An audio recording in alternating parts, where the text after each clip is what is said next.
Okay, well, I want to talk about a movie now that really, really surprised me. Quite often, when movies get hyped up at Sundance, I find that when I finally sit down to watch them, I get kind of disappointed because I'm expecting something completely outrageous or completely marvelous, and then the film just doesn't live up to it. And I love indie cinema, and I think that's one of the reasons why that disappointment comes for me because I see a lot of great independent films that don't go to Sundance.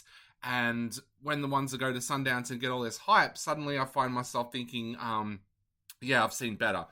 But that is not the case for My Old Ass, the brand new film from writer director Megan Parker. Of course, has been an actress over the years, has turned to directing and writing, and has done that quite successfully, of course, with the series The Fallout and stuff like that. But look, My Old Ass really, really surprised me. And I've got to say, it is a very, very simple plot. Basically, Elliot, played by Maisie Stella, is in her last summer before she goes to college.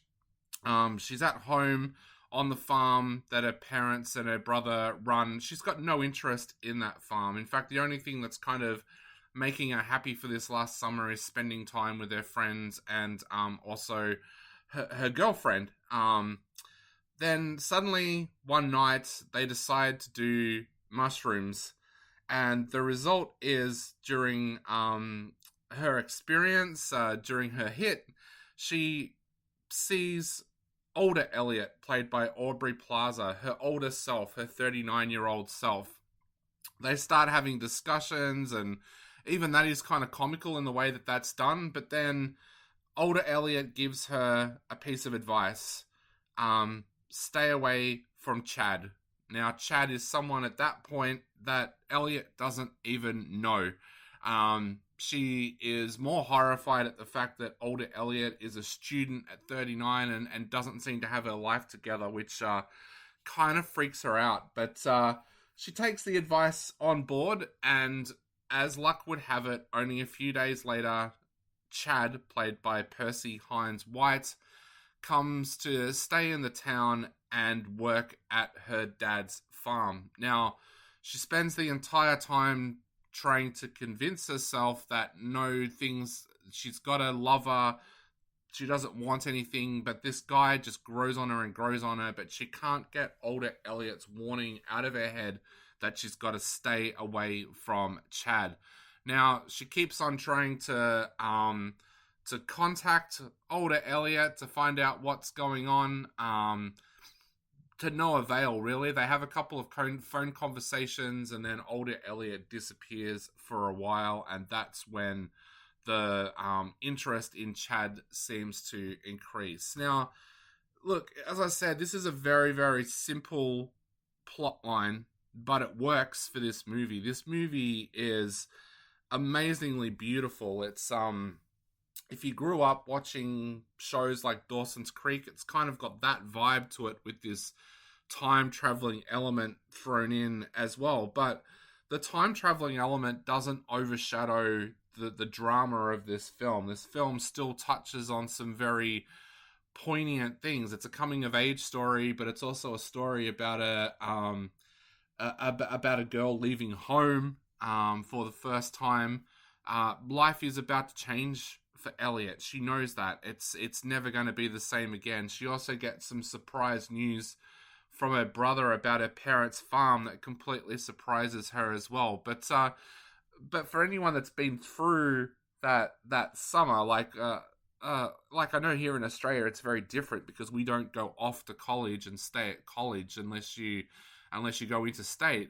But you still have that feeling. It's kind of, I almost like to call it my nothing summer, where I'd finished high school and was heading to uni. You're working a job that you know that you're probably not going to be able to keep. This movie captures all of that so well. And like I said, I liked how they handled the time travel aspect of it as well. I was a little bit surprised that they had older Elliot disappear for such a long time. And also kind of without a really good explanation as well. But look, it didn't slow the film down. I didn't find myself walking out of it and thinking, oh, wow, that was a big error. You kind of raise eyebrows about it, but it's not something that's going to stay with you. The other thing that's so remarkable about this film as well are the performances. Maisie Stella is absolutely amazing. If this film doesn't get her some bigger roles, then I don't know what will, because she is so natural with this film, and that's enhanced also by Megan Park's screenplay, because the screenplay is very, very natural. Maisie Stella delivers that really well. It's also good what Percy Hines White does with Chad as well. He's not the buff jock that you would expect a girl to fall for. They've kind of done it in that really nice way where he's kind of more an arty kind of guy that's just a nice guy.